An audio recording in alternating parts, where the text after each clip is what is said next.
सिद्धं शुद्धं परमेयं चिदिन्दवर्णेमिचन्दमकलङ्कं गुणरयणभूषणोदयं जीवस्सकरुणं मोक्षम्। जय बोलो सिद्धांत चक्रवर्ती आचार्य हेमचंद्र भगवान की जय। जय बोलो परम पूज्य चारक चक्रवर्ती समाधि सम्राट आचार्य शांति सागर जी महाराज की जय। जय बोलो प्रातः स्मरणीय गुरुदेव समंत भद्रमुनि महाराज की जय। जय बोलो परम पूज्य आचार्य प्रवरेक्षण सुंदर सागर जी महाराज की जय। जय बोलो परम पूज्य मम दीक्षा गुरु वात्सल्य सिंधु आचार्य विश्वेश सागर जी महाराज की जय।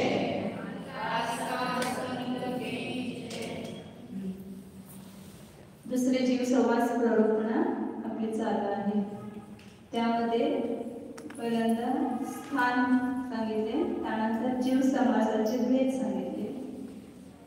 जीव समासाचे भेद 4 प्रकाराने केले।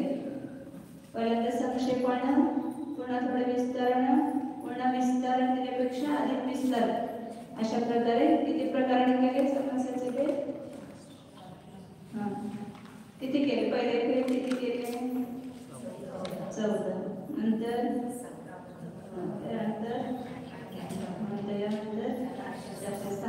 14, 57, 98 आणि 406 प्रकाराने त्याचे भेद केले। 406 मध्ये आपण काल पाहिलं होतं की एकेंद्रियाचे 72 आहे, विकलत्रयाचे 9, मनुष्यांचे 13 आणि देवनाथींचे दोन्ही मिळून 270 आहेत। एकेकाचे 172 आणि एकाचे 98 असे 406 भेद पाहिले। त्याच्यानंतर योनीचं वर्णन सुरू केले। पहिले स्थान, नंतर योनी। योनीमध्ये आकार योनीचे भेद सांगितले। पहिल्यांदा आकार योनी किती प्रकारचे सांगितले?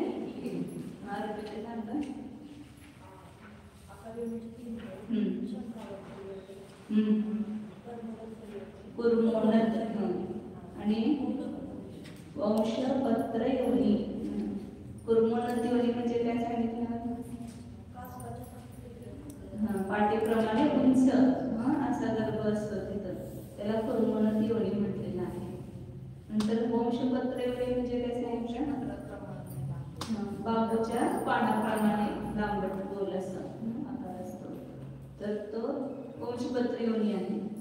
त्या 3 योनीमध्ये पैकी तीर्थंकरांच्या मातेची कोणती योनी असते? तीर्थंकरांच्या मातेचे जे गर्भ आहे तो कसा असतो?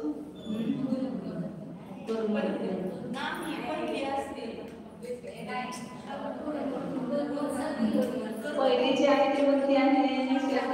ते कोणाची असते? त्याच्यामध्ये गर्भ राहत नाही। आणि दुसरं कुर्मोन्नत योनीमध्ये तीर्थंकर आले पुण्यपुरुष उत्पन्न होतात, 63 लाख पुरुष। नंतर तिसरी योनीमध्ये बाकीचे सगळे उत्पन्न होतात। त्यानंतर जन्माचे भेद सांगितले। जन्माचे भेद किती सांगितले?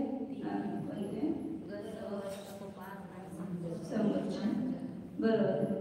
नंतर गुण योनीचे भेद सांगितले। नवीन लोकांना सांगते, कोण सांगताय? माहितीच आहे तुम्ही सांगा। योनीचे भेद काय? सच्चित्त किती बरं सांगितले? गुण 9 भेद केले। सचित्त, अचित्त, मिश्र, शीत, उष्ण, मिश्र, समृद्ध, विकृत आणि त्याचं मिश्र, असे 9 भेद घेतले। आता त्याच्यानंतर समृद्ध कशाला म्हटलं? जी योनी झाकलेली असते, प्रगट नसते। आणि विवृत म्हणजे जी प्रगट योनी असते, त्याला विवृत म्हणायचं। त्यानंतर आता आपलं हेच झालं, ते पण झालं होतं जन्म, कोणाचा कोणता जन्म होतो ते सांगितलं होतं। स्वामी गर्भजन्म कुणाचा होतो? मनुष्य तिरींच्या बरोबर आहे, परंतु त्याच्यामध्ये पण 3 भेद केले गर्भजन्मामध्ये.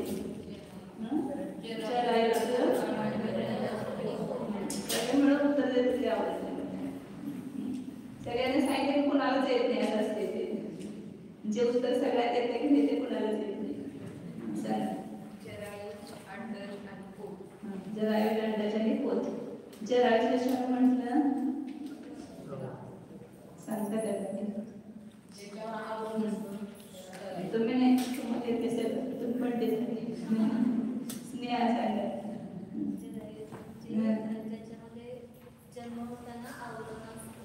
म्हणजे त्याच्या जाडीप्रमाणे आवरण असतं आणि ते मांसाने रक्ताने लिप्त असतं, तर ते त्याला जरायू म्हटलं. त्याच्यामध्ये ज्याचा जन्म होतो ते जरायू.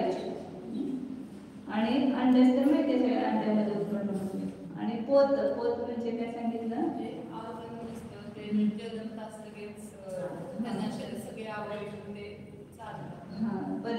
लगेच अवयव होत नाही.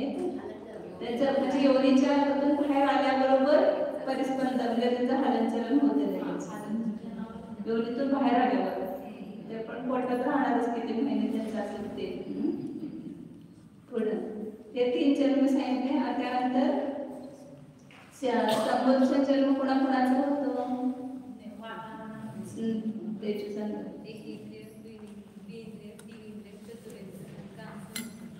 काही त्रियेचे पंचेंद्रिय आणि पर्याप्त मनुष्य यांचा संबोधन जन्म असतो. याचा 87 व्हायचे आपल्याला. त्या 9 प्रकारच्या योनी सांगितल्या. आता त्या कुठल्या जन्मामध्ये कुठल्या प्रकारची योनी असते, कोणती कोणती योनी असते, ते 9 प्रकारच्या योनी ते सांगते. 87 नंबरची गाथा आहे. गब्भज जीवाणं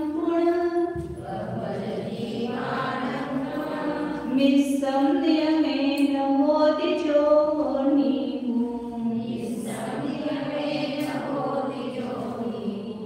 समुच्चण पंचके व्ययं वा विवृजोनिः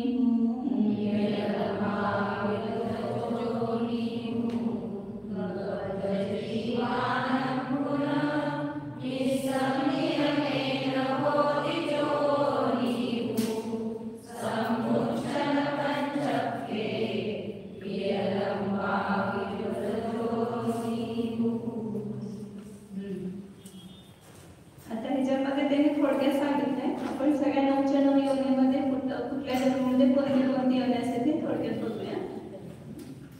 पहिला जन्म कोणता आहे? उपवास जन्म.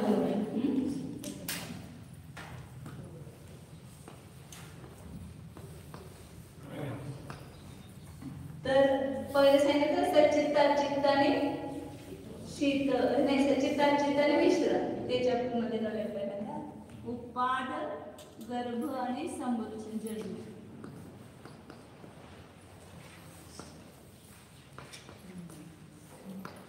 तर जो उपाद जन्म आहे त्याची योनी जी आहे ती कशी असते? अचित्तच असते. नरकामध्ये ते बिळाच्या वर आणि विमानामध्ये स्वर्गामध्ये ती उपाशी असते. मग तिथं काही जीवाचा संबंधच नाहीये, म्हणून ती योनी कशी आहे? अचित्त आहे. आणि गर्भयोनी कशी आहे? दोन्ही मिश्र आहे तिथं, सच्चित्त आणि अचित्त. कारण मला वाटतं पुढे सांगणार आहे ते पृथ्वीराजेमध्ये खूपच चांगले आहे. 85-86 टक्के सांगणार आहे.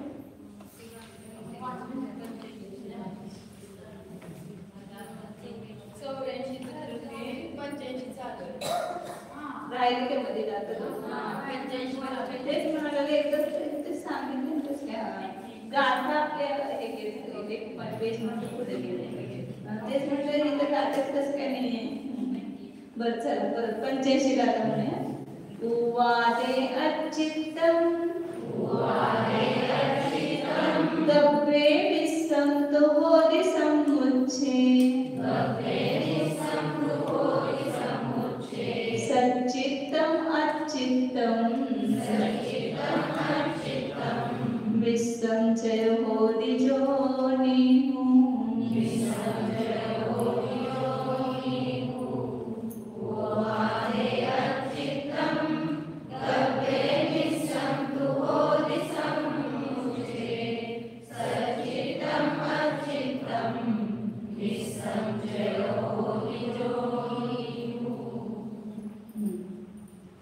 तर उवादे अच्चित्तम उपपादामध्ये योनी कशी आहे अच्चित्तच असते, तिथं सचित्त असतच नाही. सचित्त म्हणजे काय सांगितलं होतं, जीवसहित जी योनी आहे ती सचित्त आणि जीवरहित आहे ती अच्चित्त. ते तिथले बुद्धल परमाणू ते जीवानं रहित आहे. जीव सगळ्या लोकांमध्ये भरले त्याचा काही संबंध नाही, पण ती योनी जी आहे ती कशी आहे अचित्त आहे. नंतर गर्भामध्ये कशी आहे ती योनी मिश्र आहे, म्हणजे सचित्त आणि अचित्त दोन्ही मिश्र आहे.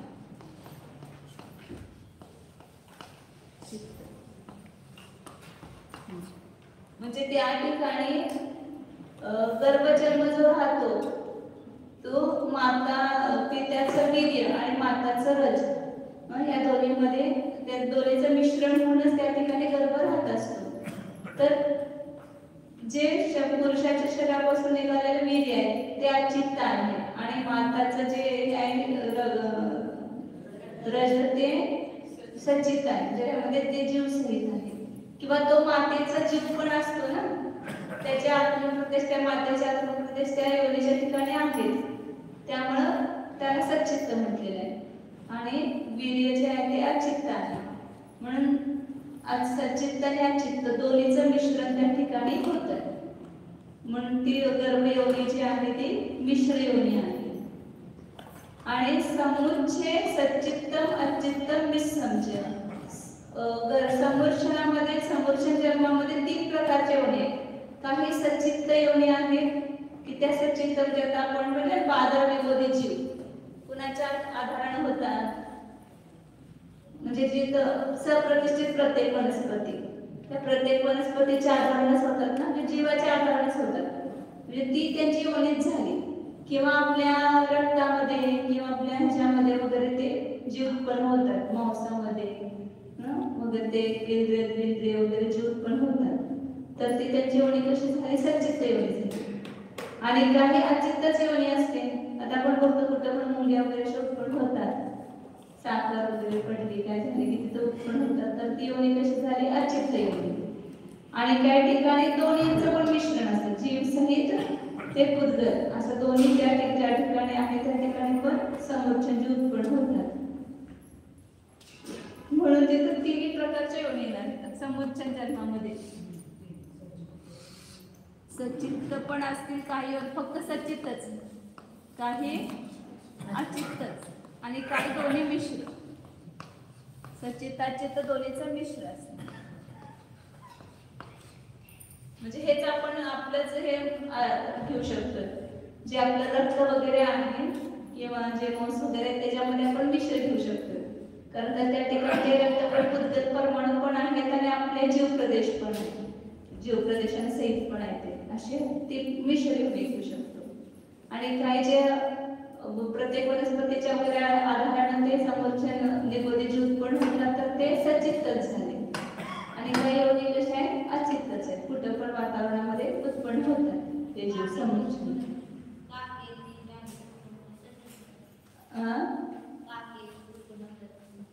तेच की त्या ठिकाणी आपल्या आत्म्याचे पण प्रदेश आहेत आणि पुद्गल पण आहेत, तर तिथं आपण मिश्र करू शकतो.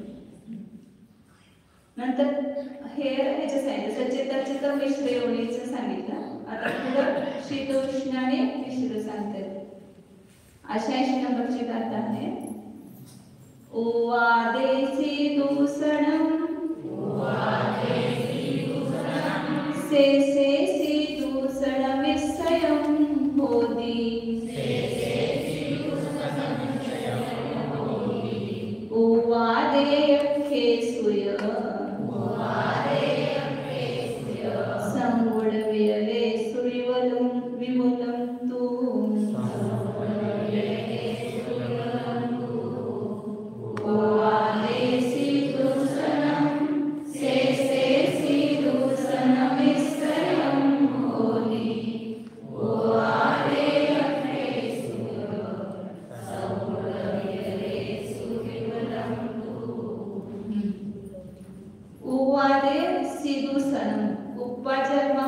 दोन्ही प्रकारचे योनी आहेत, काही शीत योनी आहेत, काही उष्ण योनी आहेत.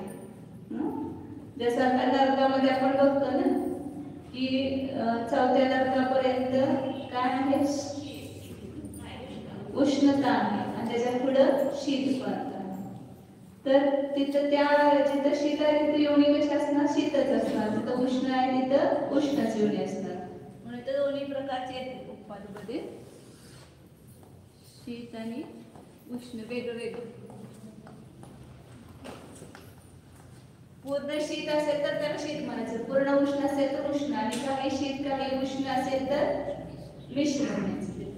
तर काही इथं मिश्र नाही सांगितलं, शीतच असतील किंवा उष्णच असतील. नंतर शेषे गर्भामध्ये गर्भजन्मामध्ये आणि शेष म्हटलं की समोरच्या जन्म दोन्हीमध्ये पण तिन्ही प्रकारचे योनी आहेत, शीत उष्ण आणि मिश्र. शीत उष्ण आणि मिश्र, जे काही भाग उष्ण काही भाग शीत त्या योनीचा असा दोन्ही पण असणार, तिथं मिश्र म्हणायचं. तर अशा गर्भामध्ये तिन्ही प्रकार असू शकतात. नंतर काय सांगतात उवाद ह्याच्यामध्ये पण समोरच्या जन्मामध्ये पण तिन्ही प्रकारचे योनी आहेत. त्यानंतर उपपाद योनीमध्ये आणि एकेंद्रियामध्ये संगुण वियलेसु विगुण संवृत योनी आहे. उपपाद जे उपपाद जन्म होतो तिथली योनी जी आहे ते झाकलेले प्रगट दिसत नाही आपल्याला, ते म्हणून ती कशी आहे संवृत.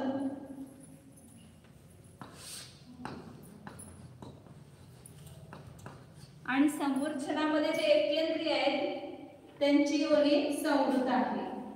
त्याचा झाड पण आपण पेरत असं बी जमिनीत पेरावं लागतात, उडस टाकलं तर ते उगवते, ते झाकलेले असते योनी त्यांची, म्हणून ती कशी आहे एकेंद्रियामध्ये तीन प्रकार वेगळे येतात. एकेंद्रियांची संवृत, विकृंद्रियांची विवृत, कुठं पण द्वेंद्रिय तीव्र चैतन्याची उघड्यावर कुठं पण उत्पन्न होतात की नाही, तर ते त्यांची योनी कशी आहे विवृत आहे.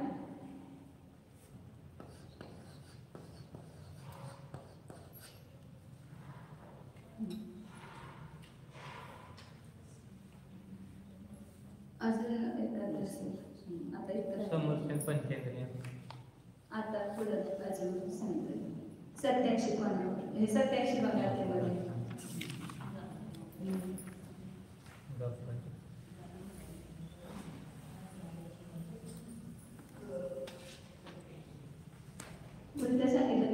पहिल्या पृथ्वीपासून ते 5व्या पृथ्वीपर्यंतच्या 5व्यातल्या पण 3/4 जे नरकबीळ आहेत ते सगळे उष्ण योनी आहेत. आणि 5व्या नरकातला जो 4था भाग राहिलेला आहे तो आणि 6व्या 7व्या नरकामध्ये कशा आहेत योनी शीत योनी असं सांगितलं ना. 5व्या नरकातला काही भाग तिथपर्यंत उष्ण योनी आहे आणि पुढे 6व्या 7व्या नरकामध्ये सगळ्या शीत योनी आहे. आता पुढे अजून सांगते गब्बज जीवाणं पुणं मिस्सं नियमेन होती जोनिहु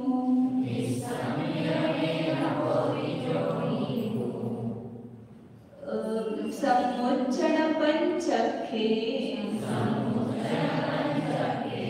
विरंबा विउड जोनिहु गब्बज जीवाणं पुणं मिस्सं नियमेन होति जोनिहु सम्मुच्चन पंचखे विरंबा विउड जोनिहु. गब्बज जीवाणं आता काय राहिलं संवृत विवृत आणि त्याच्यामधलेच काही राहिलं की गर्भज जीवांची कशी असते झाकलेली असते की उघडी असते तर मिश्र असते निर्माण. काही भाग तो योनीचा झाकलेला असतो आणि काही प्रगट उघडा असतो म्हणून त्याला काय म्हणतात आहे मिश्र. संवृत विवृतचं मिश्र. मिश्र त्यामध्ये त्याचं लावायचं. संवृत आणि विवृत असतं दोन्ही मिक्स. पूर्ण संवृत पण नाही आणि पूर्ण विवृत पण नाही. आणि सम्मुच्चन पंचके सम्मुच्चनामध्ये आता कोण राहिले एकेंद्रियाची संवृत सांगितली विकेंद्रियाची विवृत आणि पंचेंद्रियाची समोरच्या पंचेंद्रिय जे जीव आहे त्यांची विक्रेंद्रियाप्रमाणे विवृत्ती योनी प्रगट योनी असते. कुठं पण वातावरणानं तयार होतात, त्यामुळे ते विवृत्ती योनी आहे.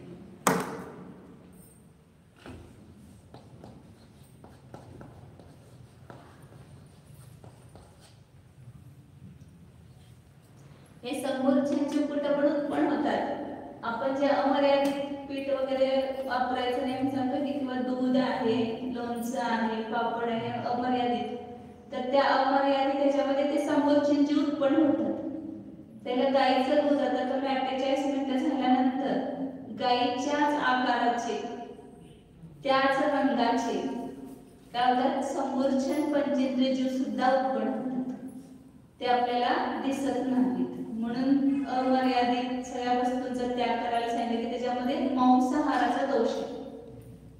द्विंद्रिय, त्रिंद्रिय, चतुर्ंद्रिय, पंचेंद्रिय जीव त्याच्यामध्ये उत्पन्न होतात. पीठ आहे, मर्यादा संपली तर त्याच्यामध्ये द्विंद्रिय जीव उत्पन्न होतात. ते आपल्याला दिसत नाही, त्याच रंगाचे त्याच आकाराचे असतात, त्यामुळे आपल्याला ते जीव दिसत नाहीत. परंतु त्याचं तुम्ही हे बघा, मर्यादा संपल्यानंतर त्याचं जे बंधन असते, पीठ पण त्याला वेगळं असं ठिसूर होतं. तुम्ही बर्फी वगैरे करता, मोतीचूर वगैरे, त्याची मर्यादा संपल्यानंतर पहिल्या दिवशी कसं त्याचं अगदी घट्ट असते बांधून, दुसऱ्या दिवशी ती अशी ठिसूर होते. जे त्याच्यामध्ये ती जीवाची उत्पत्ती झालेली असते, म्हणून ते तसं होतं त्या ठिकाणी. म्हणून हे सगळे समोरचे जीव सगळे उत्पन्न होतात त्याच्यामध्ये. ते सगळे आचित्त योनी म्हणायच्या. बर्फीमध्ये, पिठामध्ये ते उत्पन्न झाले की जीव ते सगळे योनी कशा होणार? आचित्त योनी. कारण का तिथं जीव नव्हता, तिथं त्या पुद्गलाच्या आश्रयानेच ते जीव उत्पन्न झाले. तर अशा प्रकारे हे योनी कुठल्या कुठल्या जन्माची कोणती योनी असते ते सांगितलं. अजून कुठलं तर राहिलं काय? तेच काही जीव जे असतात त्यांची योनी उष्णच असते. तर तिन्ही प्रकार सांगितले ना, समोरच्या जीवांची शीत, उष्ण, मिश्र. तर आपली काही जीवांची योनी कशी असणार? उष्णच असणार. पाणी जे काही जीव त्यांची योनी कशी असणार? थंडच असणार. बाकीच्यांची थंड असेल, गरम असेल, तसं असेल तसं. आता पुढं पाण्यात पण उष्ण येऊ शकणार की, गरम पाण्यात झरे जे असतात. गरम पाण्यात झरे असतात गरम पाण्याचे, तिथं जर काही जीव उत्पन्न होतात का नाही? बाकीचे जीव उत्पन्न होते, परंतु त्या जर काही जीवांचे झरे असतात ते बद्रीनाथला वगैरे किंवा राजूला ते विषय नाही. म्हणजे तिथं ती उत्पत्ती पाणी तिथंही होत नाही ना, त्यामुळे शीत उष्ण दोन्ही पण राहू शकतात. आपली काही उष्ण सांगितले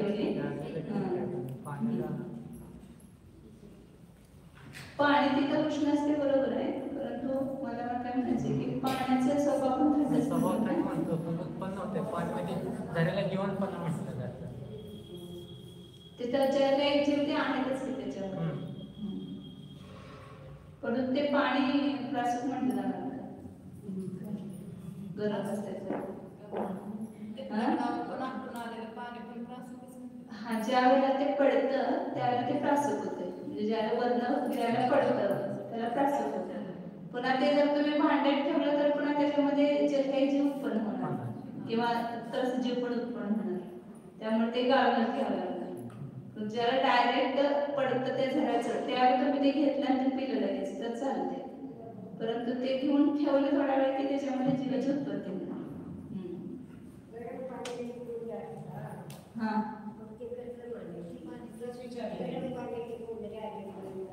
तेच की ते माहित नाही कसं ते त्याच्यामध्ये ते म्हणतात की सल्फर मिसळायचं म्हणून गरम असते ते पाणी. ज्या ठिकाणी उत्पन्न होत आहे तिथंच पाणी ते उत्पन्न होतात, त्याच्यामुळे उष्ण पण म्हणू शकतो. बरोबर. पुढं आता योनीचे सामान्य रूपाने हे सांगतात, भेद सांगतात. आपण किती योनी सांगतो? 84 लाख योनी.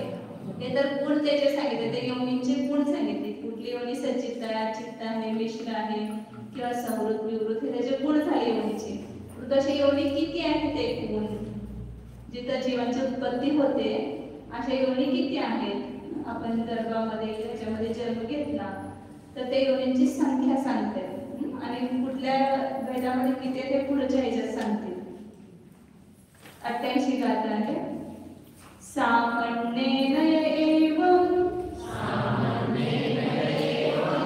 जोनियो भवन जोनि नव जोनियो भवन्ति वित्थारे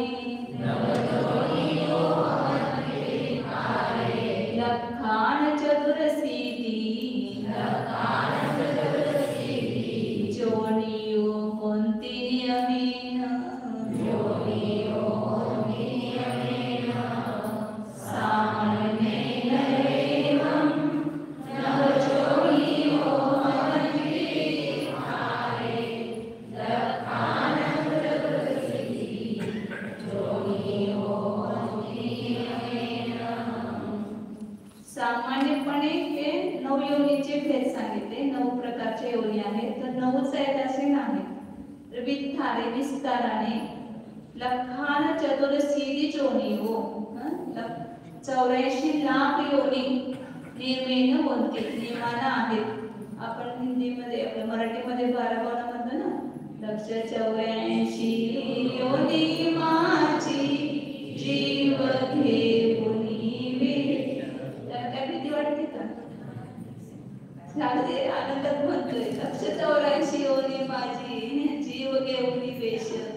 किती आपण किती त्रास सहन केला आजपर्यंत, कुठल्या योनीमध्ये जाऊन जन्म घेतला.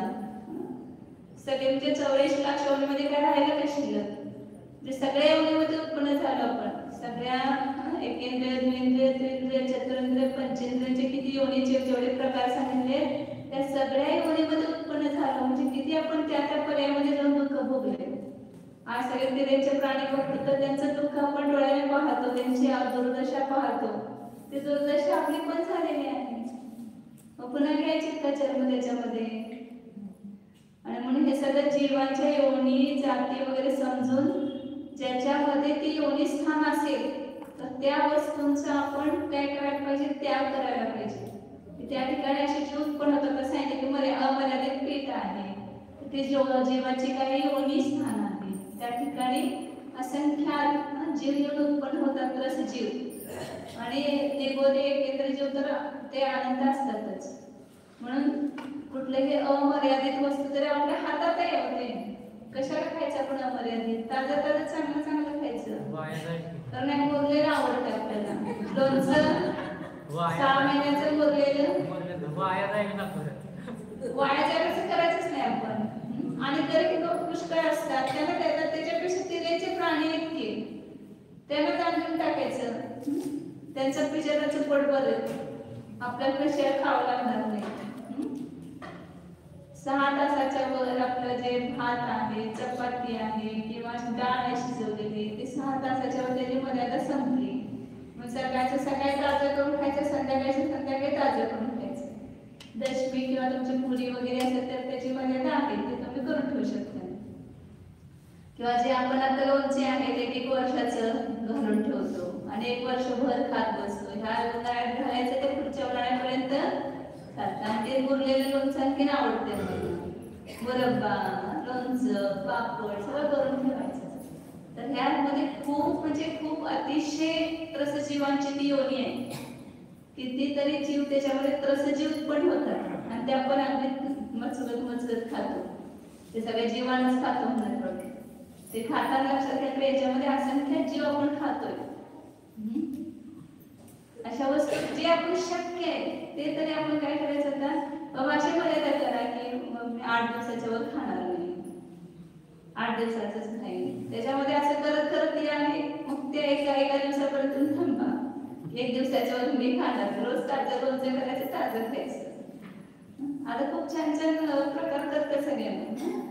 तुमची काय बनवण्याची काय म्हणते रेसिपी त्याचा ओळखत पण आहे. ते लोणचं अगदी जो हे मुरल्यासारखं ते शिजवून वगैरे केलं त्याचं साखर वगैरे व्यवस्थित घालून केलं की ते टेस्टी होतंय.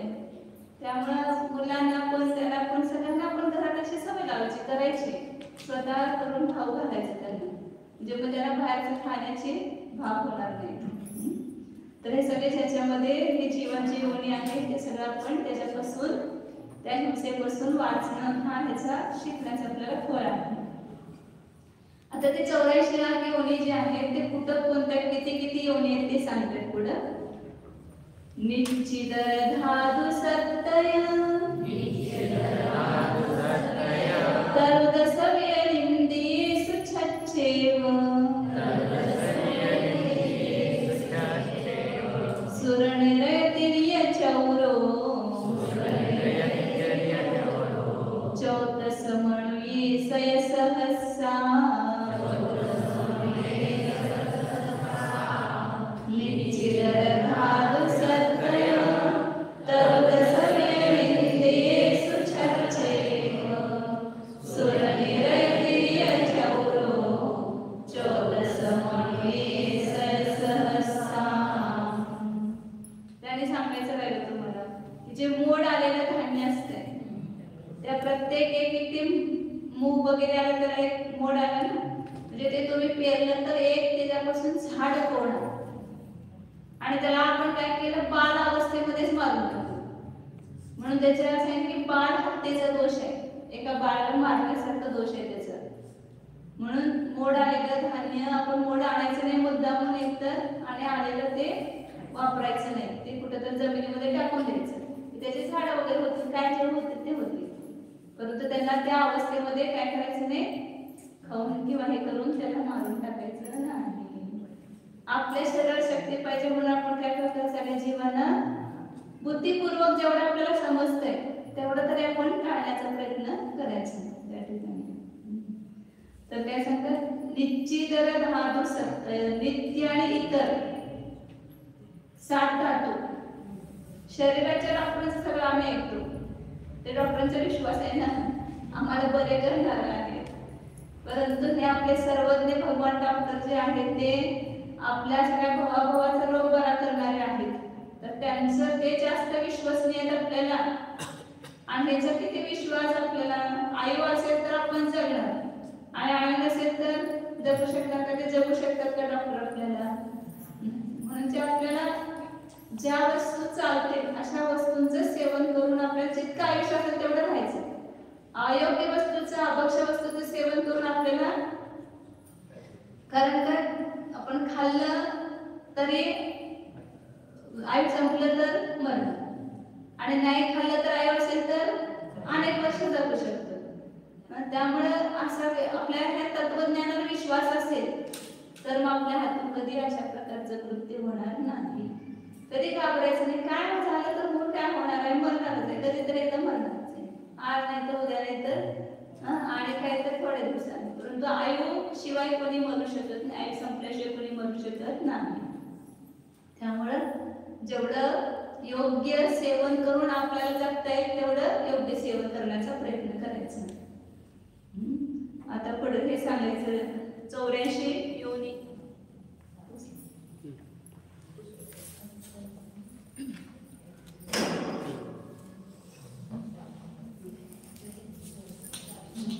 पहिला कसं निश्चित धातु सत्तय नित्य आणि इतर धातू. धातू म्हणजे पृथ्वी पाणी अग्नी आणि वायू या 4 धातू हे संज्ञा. कोणाला पृथ्वी पाणी अग्नी आणि वायू. नित्य निगोद आणि इतर निगोद हे 6 घेतले काय हे सांगते. पृथ्वी पाणी अग्नी वायू नित्य निगोद आणि इतर निगोद. निनी आणि इनी आपण असं नाव ठेवूया म्हणजे थोडक्यात. आता पुढे सगळे प्राचार्य गाता लिहिले ना, सगळे एक शब्दच लिहिले, वायूला वा अग्नीला असं. तर नित्य निगोद आणि इतर निगोद हे 6 झाले. त्या 6च्या प्रत्येकांच्या 7 लाख योनी आहेत. प्रत्येकांची 7 लाख म्हणजे किती झाले, 6चे 7 लाख. 6 गुणिले 7 7 लाख, तर बरोबर 42 लाख झाले. एकेंद्रियापैकी ह्या 6च्या योनी किती आहेत, प्रत्येकांच्या 7 लाख. म्हणजे ते प्रकार आहेत हे योनींचे. जसं 9 योनी सांगितलं तसे हे वेगवेगळे योनींचे प्रकार आहेत. नंतर त्यानंतर सांगितले तरु तस. तरु म्हणजे आता राहिले कोणी तर प्रत्येक वनस्पती राहिले. तर वृक्ष म्हणजे प्रत्येक वनस्पती घ्या थोडक्यात. त्याचे 10 लाख योनी आले. किती आहे?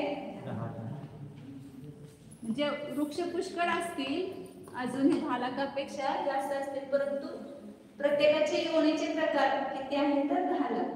जसं तांबा आहे, पेरू आहे, केळी आहे, असे प्रकार बघितले आपण तर किती आहेत ते? 10 लाख.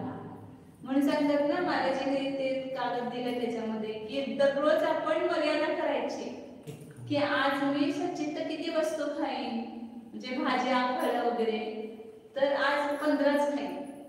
तर तुम्ही 15चा नियम घेतला तर 10 लाख प्रकारच्या ज्या वनस्पती आहेत त्या सगळ्यांच्या हिंसेचा दोष आपण त्याच्यापासून वाचलो. जर नियम नाही घेतला तर सगळ्या वनस्पतीच्या हिंसेचं आपल्याला फळ म्हणजे हे लागते. म्हणजे त्याच्यामध्ये जरी खाल्लं नाही तरी आपण त्याचा त्याग केला नाही म्हणून त्याला म्हणतात अविरमण हिंसा. म्हणजे विरती नसणं, त्याच्यापासून सोडण्याचे भाव झाले नाही लागते, तर ते अविरती रूप हिंसा सतत होत असते. आणि जर व्रत घेतलं तर ते काय होते त्या ठिकाणी अविरती हिंसेपासून आपण थांबतो.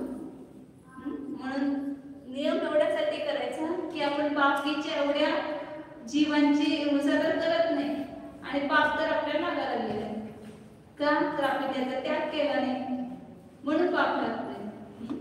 म्हणून त्याचा त्याग मर्यादित करून सगळ्यापासून वाचायचा, पण बाकी सगळ्याचा त्याग करायचा. आज मी 10 सचित खाईन, बाकी सगळ्या सचिताचा काय झाला? आपला त्याग झाला. खायचे खाईन त्याच्यापेक्षा जास्त खाणार नाही, असं 10 खायला तसा नियम नाही. 10 पेक्षा जास्त वस्तूंचं मी सेवन करणार नाही, किंवा 15 जेवढं आपल्याला तुम्हाला आवश्यकता असेल तेवढे ठेवायचं आणि बाकीच्याचा त्याग करायचा. प्रत्येक वनस्पतीचे असे किती प्रकार आहेत? 10 लाख प्रकार. 10 लाख प्रकार म्हणजे 10 कमी की 10 पण खाल्लं तर 9,99,990 वनस्पती काही जीवांचे हिंसेचा आपण त्याग केल्याचं फळ मिळतं. पुढे नंतर काय सांगतात? द्विंद्रिय सुच्छच्छे विकलेंद्रिय म्हणजे द्विंद्रिय, त्रिंद्रिय आणि चतुरेंद्रिय. प्रत्येकाचे 2-2 हजार असे किती आहेत? एकूण 6 लाख. 2-2 लाख.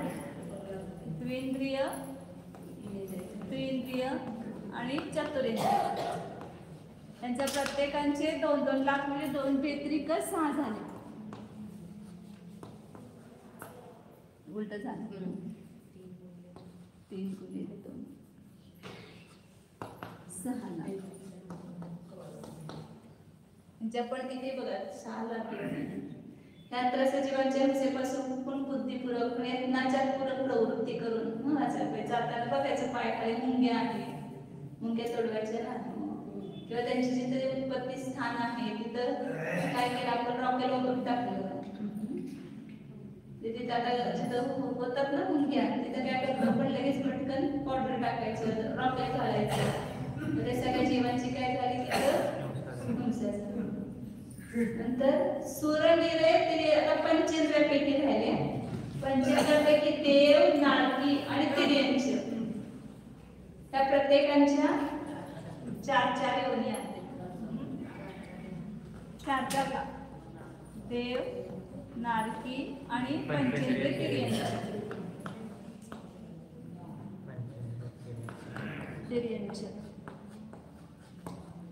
हे 3 आहेत. यांच्या प्रत्येकांच्या 4 लाख म्हणजे किती झाले? एकूण 12 लाख झाले.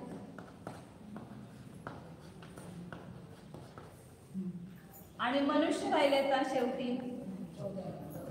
मनुष्यांची संख्या कमी आहे खरे हे जास्त आहे योनी. असे अपर्याप्त मनुष्य धरून आहे सगळे, त्यामुळे जास्त होऊ शकते. 14 लाख योनी मनुष्यांचे किती? 14 लाख प्रकारचे मनुष्य झालो आपण आजपर्यंत. 14 लाख वेळा जन्म किती वेळा झाला ना? मनुष्य अनंत वेळा झालो. तर अशा प्रकारे हे 84 लाख योनीचे भेद सांगितलेले आहेत. लक्षात ठेवायला सोपं आहे आपल्याला. पहिल्या जे 6 आपण भेद बाजारामध्ये सूक्ष्म भेद करतो ना, त्याच्या प्रत्येकाचे किती आहेत? 7-7 लाख. मग त्याने 6 गुणिले 7 केलं तर 45 लाख झाले. तर प्रत्येक वनस्पतीची 10 लाख. त्याचं आयुष्य 10,000 वर्ष असते, त्याचं 10 लाख लक्षात ठेवायचं. नंतर द्विंद्रिय, त्रिंद्रिय, चतुरिंद्रिय, विकलन, त्रयीचे आहे, त्याचं प्रत्येकाच्या 2-2 म्हणजे 6 लाख आहे. आणि देव, नारकी आणि पंचेंद्रिय त्यांचे ते प्रत्येकाच्या 4-4 लाख आहे. 4 तत्त्वीय हे पंचेंद्रियामध्ये तर त्याचे 4-4 लाख आहे, लक्षात ठेवायचं. आणि मनुष्यांचे 14 लाख.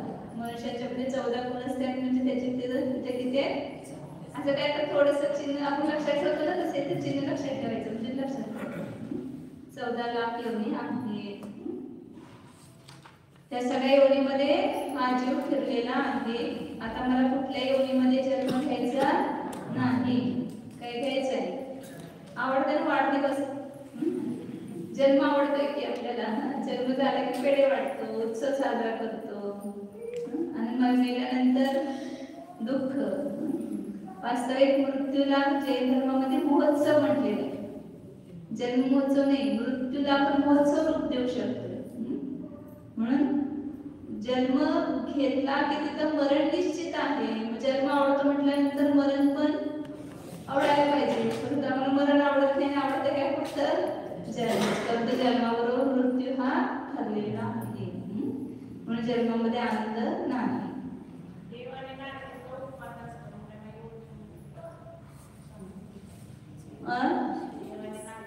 हा उपाय त्यांची शया आहेत ना, त्या उपाशया तिथले तेच की योनी त्याचीच प्रकार घ्यायचे. आता जसं भुवनवासीन, प्रत्येक भुवनवासींचे किती असंख्यात भवन आहेत, तर प्रत्येका ठिकाणी त्यांची योनी असते, ती उत्पत्ती स्थान असते. तर ते प्रकार घ्यायचे. सुद्धा एवढ्याच योनी आहेत अशा नाहीत, योनी अजून जास्त होती. ते त्यांचे प्रकार आहेत योनी. किंवा ज्योतिष्क देव आहेत, असंख्यात ज्योतिष्क देव, त्यांचे पण योनी आहेत. ते सगळे वेंतर देवांच्या, वैमानिक देवांच्या, सगळ्यांचे म्हणून 4 लाख. नारकींचे जे आहे ते 84 लाख वेळ आहे तशी नारकींची, परंतु योनी 4 लाख. हा तेच की गर्भ वगैरे जे कसं आहे, अंड, गर्भ, पोत वगैरे जे जन्म आहेत त्यांची जी योनी आहे, योनीचे प्रकार एवढे आहेत 84 लाख. समोरच्या मनुष्यांची पण योनी. समोरच्या मनुष्याची योनी इथंच आहे आपल्या काखेमध्ये, जांघेमध्ये किंवा ह्याच्यामध्ये स्तनाच्या मध्ये, मध्य भागामध्ये. तिथंच त्याची योनी आहे, इथंच ते उत्पन्न होतात मनुष्य लब्धेपर्यंत जीव.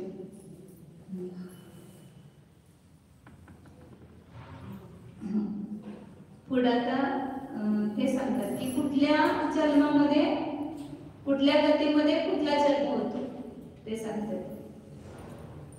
90 नंबरची गाथा. ओ वादासुर निदया, गब्बर समुच्चिमा गुणरतिरिया, समुच्चिमा मनुस्सा, पच्चत्ता एय व्यलक्खा,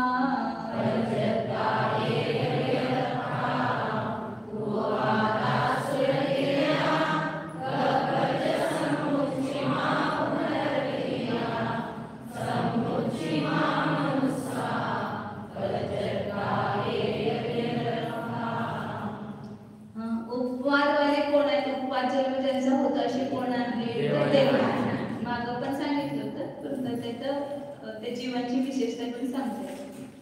उपवाद जन्मवाले कोण आहेत? देव आणि नारकी आहे. आणि गब्बचे समुच्चिमा गुणरतिरिया, मनुष्य आणि स्त्रियांचे कोणत्या जन्म त्यांचा? गर्भ आणि समुच्चिम.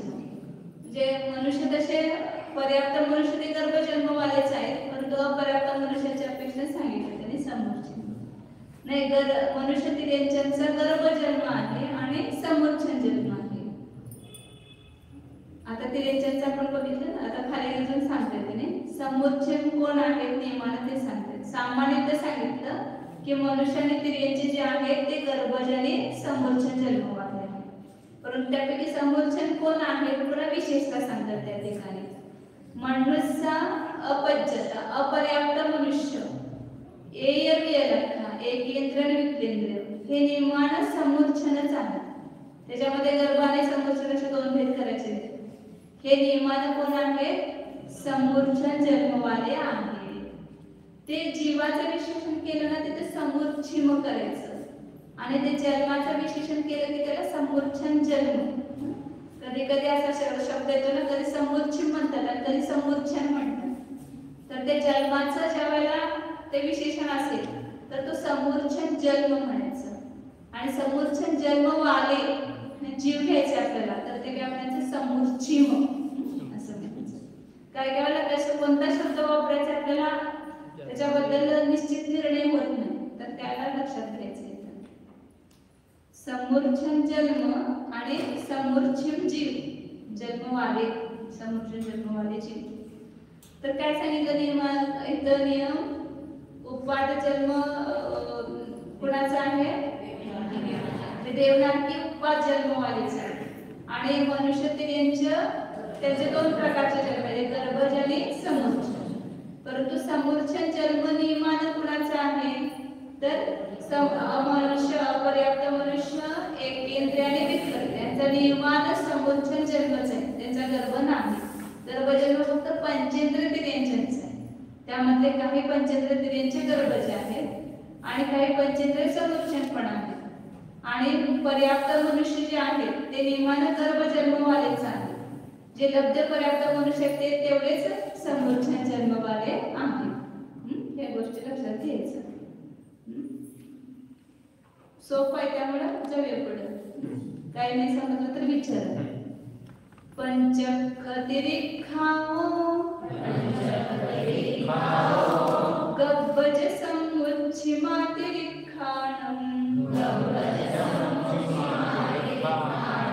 भोगभूमा गब्बभवा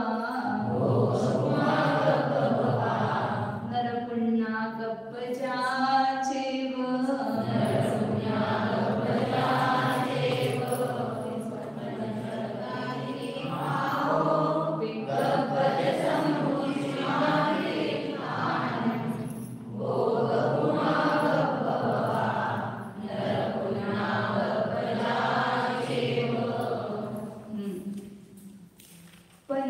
पंचखतिरिखाओ पंचेंद्रिय तिर्यांच गब्बज समुच्छिमा तिरिखाण. पंचेंद्रिय तिर्यांचे जे आहेत ते गर्भज आणि समूर्छन दोन्ही प्रकारचे असतात. आता जे सांगितलं त्याच्यामध्ये ते विशेषतः सांगतोय पुन्हा. पंचेंद्रिय तिर्यांचे नियमानं दोन्ही प्रकारचे आहेत. पंचेंद्रिय तिर्यांचे एकेंद्रिय आणि विकृत नियमानं समूर्छन आहे. परंतु पंचेंद्रिय तिर्यांचे जे आहेत ते गर्भज पण आहेत आणि समूर्छन पण आहेत. आपण पंचेंद्रिय तिर्यांचे भेद करताना पण बघितलं होतं. त्यांचे दोन भेद केले होते पण गर्भज आणि समूर्छन. आणि सगळ्यामध्ये चर सचर आणि नभचर तिन्हीमध्ये पण गर्भज आणि समूर्छन असे दोन्ही प्रकार आहेत.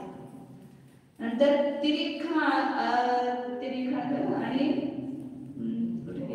तिरिखाण भोगभूमा तर यांच्यामध्ये जे भोगभूमी स्त्रियांचे आहेत ते नियमानं कसे आहेत समूर्छन आहेत तर ते कर्मभूमीतले तिऱ्यांचे ते समूर्छन असतील. परंतु भोगभूमीमधले तिऱ्यांचे नियमानं कसे आहेत गर्भजच आहेत म्हणजे गर्भापासूनच उत्पन्न होणारे आहेत. आणि नरपुण्णा गब्बजाचे जे मनुष्य पर्याप्त मनुष्य आहेत तिथे सामान्य नियम सांगितलं त्याचेच हे विशेष फोड करून सांगतात. सामान्यपणे काय सांगितलं होतं की मनुष्य आणि तिऱ्यांच्या गर्भज आणि समूर्छन जन्म वाले तर त्याचाच आता विस्तार करून सांगतात की समूर्छन कोण कोण आहे. पहिल्यांदा सांगितलं नियमानं अपर्याप्त मनुष्य एकेंद्रिय आणि विकृत हे नियमानं कोण आहे समूर्छनच आहे. आणि पंचेंद्रिय तिर्यांचे कसे आहे समूर्छन आहे की गर्भज आहे दोन्ही प्रकारचे आहेत. मग मनुष्य जे आहेत भोगभूमीचे तिर्यांचे कसे आहेत गर्भज आहेत ते समूर्छन आहेत तर ते नियमानं गर्भजच आहे. आपण काल बघितलं भोगभूमीमध्ये समूर्छन नाही आणि लब्ध पर्याप्त नाही असंज्ञ नाही आणि चरचर नाही चारी पण बघितलं होतं. आणि मनुष्यामध्ये पर्याप्त जे मनुष्य आहेत ते गर्भजच आहेत त्याच्यामध्ये समूर्छन भेद नाही. फक्त लब्ध पर्याप्त मनुष्य जे आहेत ते समूर्छन आहेत आणि पर्याप्त मनुष्य आहेत ते गर्भ. तिथे सामान्य ज्याला मनुष्य म्हणले त्यामध्ये दोन्ही गर्भित धरले पर्याप्त आणि अपर्याप्त. म्हणून मनुष्य आणि तिर्यांचा दोन्ही प्रकारचा जन्म सांगितला गर्भपण आणि समूर्छनपण. परंतु ज्याला आपण विश्लेषण करू त्यावेळेला पर्याप्त मनुष्यांचाच गर्भजन्म आहे आणि अपर्याप्त मनुष्यांचा जन्म आहे. आणि त्यांच्यामध्ये एकेंद्रिय, द्विंद्रिय आणि त्रिंद्रिय म्हणजे विकलत्रय त्यांच्या नियमानं समोरचन जन्म आहे. आणि पंचेंद्रिय त्यांच्यामध्ये दोन्ही प्रकार आहेत. समोरचन काही समोरचन आहेत आणि काही गर्भजन. आणि भोगभूमीतले त्यांचं आणि गर्भभूमीमध्ये द्विंद्रिय, त्रिंद्रिय, चतुर्ंद्रिय असतात का? सगळे नियमानं पंचेंद्रियच असतात ना. पंचेंद्रिय विकलत्रयचे सुद्धा फार कमी ठिकाण आहेत. फक्त आपल्या कर्मभूमीमध्येच आहे. ह्या अडीच द्वीपामध्ये आणि 2 समुद्रामध्ये आणि बाहेरचं स्वयंभूरमण, अर्ध स्वयंभूरमण द्वीप आणि स्वयंभूरमण समुद्र इथेच फक्त विकलत्रय जीव असतात. बाकी कुठेही भोगभूमीमध्ये विकलत्रय जीव नाही. तिथं काय मर्यादा बिर्यादा काय नाही तिथं. परंतु तिथं काही कामच पडत नाही त्यांना. अरे संयम कुठे आहे बघा. जिथे हिंसा आहे तिथं संयम सांगितलं. जिथे हिंसाच होत नाही तिथं संयम पण नाही. संयम धारण करणं पण नाही. तर देव पण काही खात नाहीत, पित नाहीत, परंतु त्याला संयम नाही. आणि ते सगळं आपल्या हातून हिंसा होत असेल सुद्धा इथं संयम आहे. तिथं महत्व तिथंच असेल. तिथं हिंसा असते तिथंच, जिथं पाप आहे तिथं पुण्याचं महत्व आहे. जिथे हिंसा आहे तिथं आयुष्याचं महत्व आहे. जिथे हिंसा असते तिथे आयुष्याचं काही महत्वच नाही. आता अजून एक घेऊया. आता पुढं औपपादिकामध्ये त्याच्यामध्ये असे नियम सांगितले. लब्ध पर्याप्तपणा कुठं होतं आणि कुठं नाही ते सांगतात. लब्ध पर्याप्त भेद आला होता की आपल्याला. तर औपपादिक अधिकामध्ये लब्ध पर्याप्तपणा कुठं असतो कुठं नसतो. ओवाद गब्भजे सुय लब्धि अपच्यत्तगान नियमेन नरसमुच्चिम जीवा लब्धि अपच्यत्तगाचेव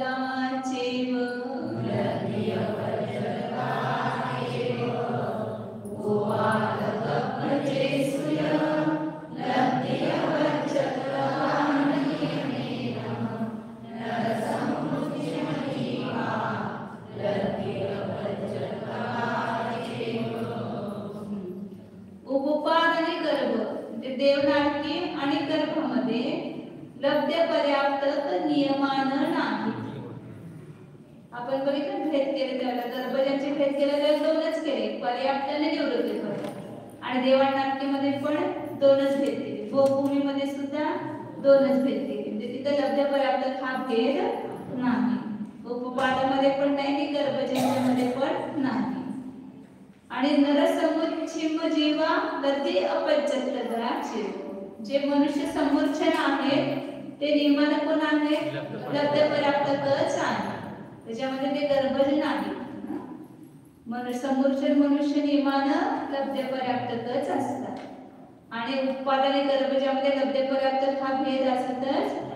लब्ध पर्याप्त कुठं पण असणार की समूर्छनच असणार नियमानं. एकेंद्रिय असू दे, द्विंद्रिय, त्रिंद्रिय, चतुर्ंद्रिय आणि पंचेंद्रिय हे लब्ध पर्याप्त कोण असणार? समूर्छनच असणार. आता पुढं वेद सांगताय. एवढं आता किंवा म्हणजे हे प्रकरण संपतंय या ठिकाणी. नेरय्या फलसंढा नरतिरिये किन्ने होंति समुच्छा संडासुर भोग भूमा पुरसिद्धि वेदगाचेव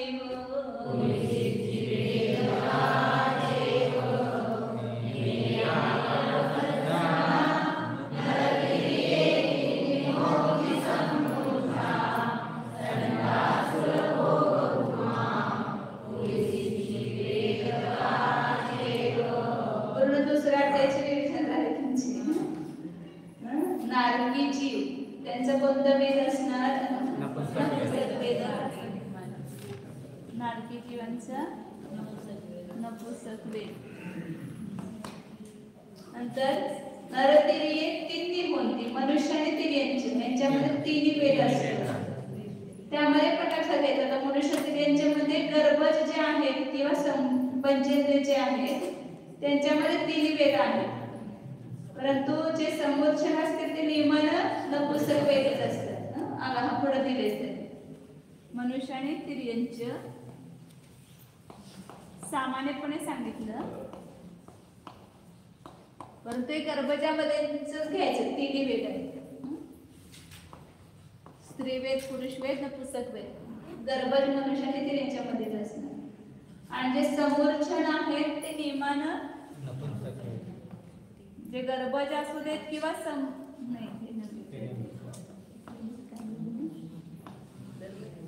समोरछण जे आहेत पंचेंद्रिय असू देत किंवा पुढे असू देत ते नियमानं नपुंसक वेदीच असतात.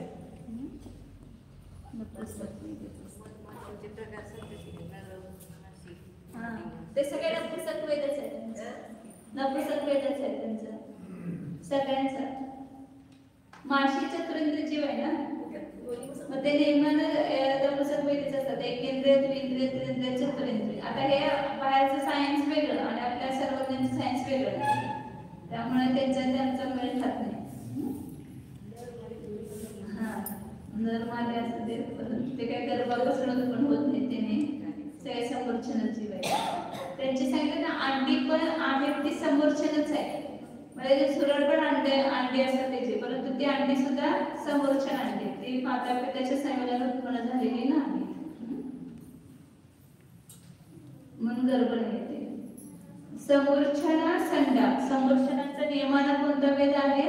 कुठलाही समोरछण जीव असू दे, तो एकेंद्रिय, द्विंद्रिय, त्रिंद्रिय, चतुरेंद्रिय, पंचेंद्रिय पण असला, म्हणजे मोठं गाय बैल वगैरे असे पण असले जीव, तरी सुद्धा ते कोण आहेत?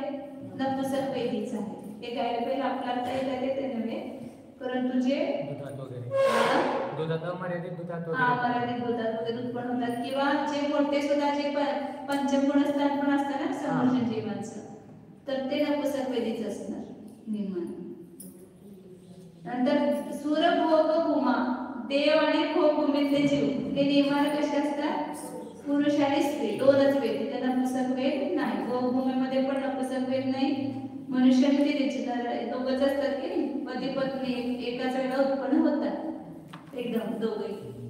तर भोग भूमी आणि देव,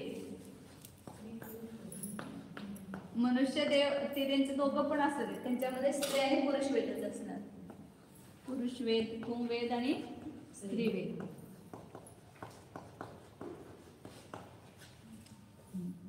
नरकामध्ये नियमानं नपुंसक वेद आहे. मनुष्य तिर्यंच्यामध्ये तिन्ही वेद आहेत सामान्यपणे सांगितलं, परंतु त्याच्यामध्ये विशेषतः लक्षात घ्यायचे की ज्यांना समोरछण असतील मनुष्य किंवा तिर्यंच, त्यांचं नपुंसक वेदच असणार.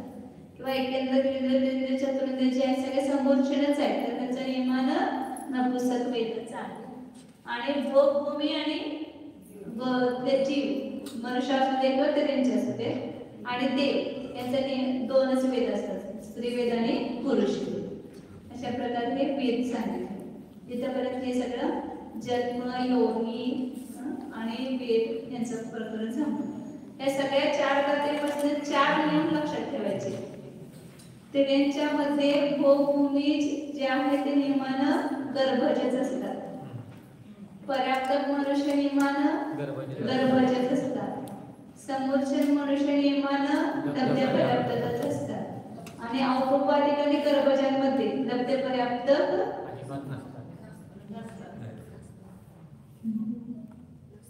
बरोबर आहे की चुकले ते बरोबर उलटा दिलाय, म्हणजे छापताना चुकतो. औपचारिक और गर्भजोने लब्ध पर्याप्त ही होते असं लिहिले, लब्ध पर्याप्त नाही होते.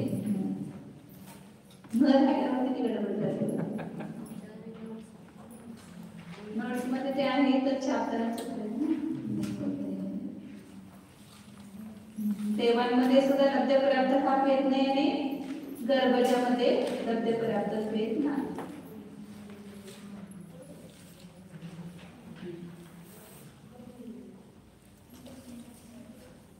उद्या थोडीशी रिव्हिजन करून पुढे आपलं अवकाशनाचं प्रकरण सुरू होते. 4 अधिकार आहेत ना, स्थान, योनी, नंतर अवगाहन, नंतर मग फुल. तर अवगाहनाचं तिथं विस्तारानं सगळं वर्णन येणार आहे, ते उद्यापासून सुरू होईल. ओ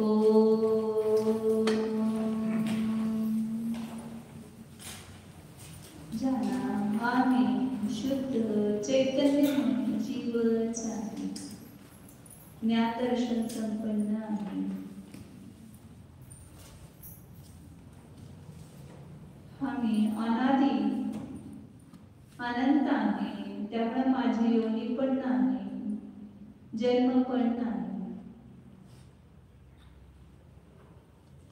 आम्ही जन्मापासून भिन्न आहे, योनीपासून पण भिन्न आहे, निर्योनी स्वरूप आहे. स्वतःच्या शुद्ध स्वरूपाला जाणे. योनी जन्म ही पर्यायपेक्षण आहे. माझ्या त्रिकाली ध्रुव द्रव्यापेक्षेने नाही. स्वतःला त्रिकाली ध्रुव रूपाने जाणे, शाश्वत स्वरूपाला जाणे. ध्रुव शुद्ध चिदानंद स्वरूप सच्चिदानंद